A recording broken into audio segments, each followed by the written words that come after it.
زنی خوب فرمانبری پارسا، کند مرد درویش را پادشاه.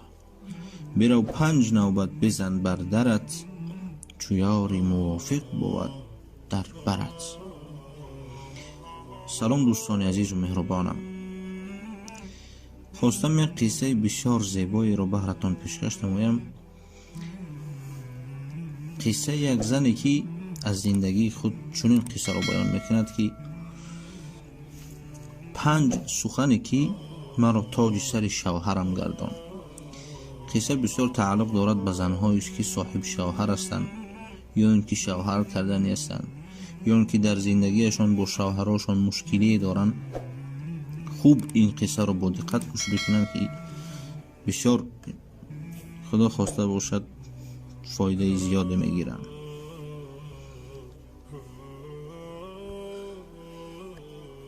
میگوید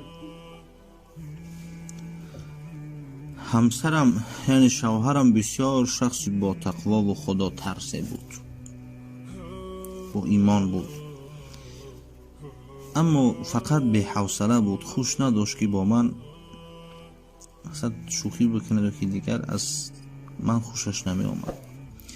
و هر روز ساعت 6 زمانی که از کار به خانه می آمد این 5 سخن رو همیشه برایم می گفت، اما من در جوابش این 5 جمله ها رو می گفتم. شاید بعضی از فکر کنند بعضی زنها که هستن زنهایی که شوهر یک سخن میگوید در جوابش 10 سخن میگرداند. جوابهای این زنی زیرک و دانا را ببینید چی میگوید، زنی با ایمان را ببینید چی میگوید. هر روز میگه همین جمله ها رو تکرار میکرد.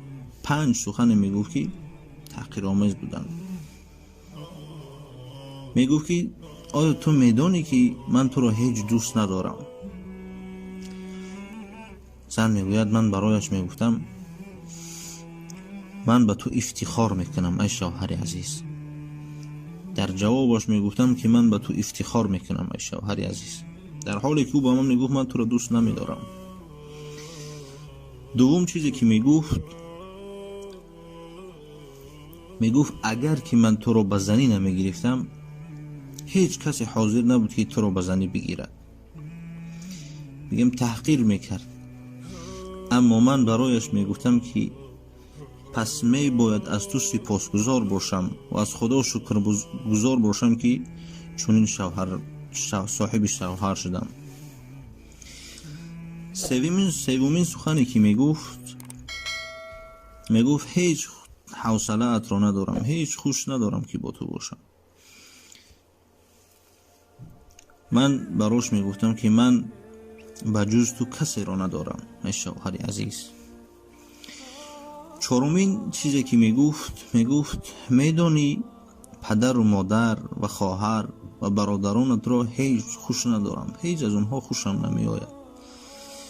من در عوضش برای اوش جواب میگفتم برای شوهرم که من از خانواده‌ات خیلی خوشم می آید ای شوهر عزیز.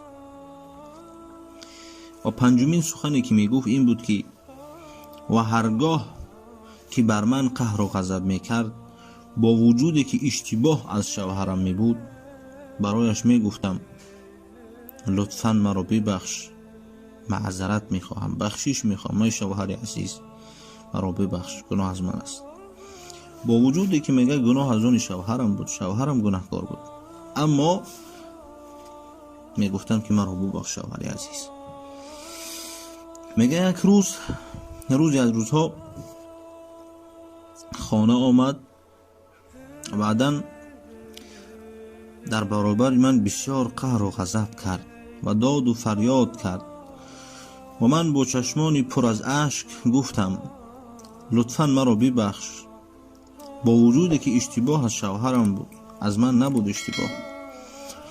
یک بار میگه با تعجب به طرفم نظر کرد و گفت با وجودی که اشتباه از من است تو چرا معذرت میخواهی؟ در حال غضب بسیار تعجب کرد و به غضب گفت اشتباه از من است تو چرا معذرت میخواهی، چرا بخشش میپرسی؟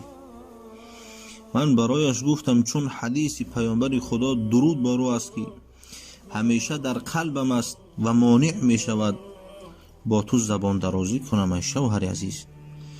پیامبر میگه چون حق و حقوق تو بالایم بسیار است شوهرم، که پیامبر خدا میفرماید از تار سری موی شوهرت تا زیر قدمش اگر زرداب باشد، اگر چیرک باشد، خون باشد، اگر با زبان تازه کرده بیایی، تا حال حق شوهرت را بجای نیاورده ای. میگه بعد از این سخنانی که نسبت شوهرم گفتم،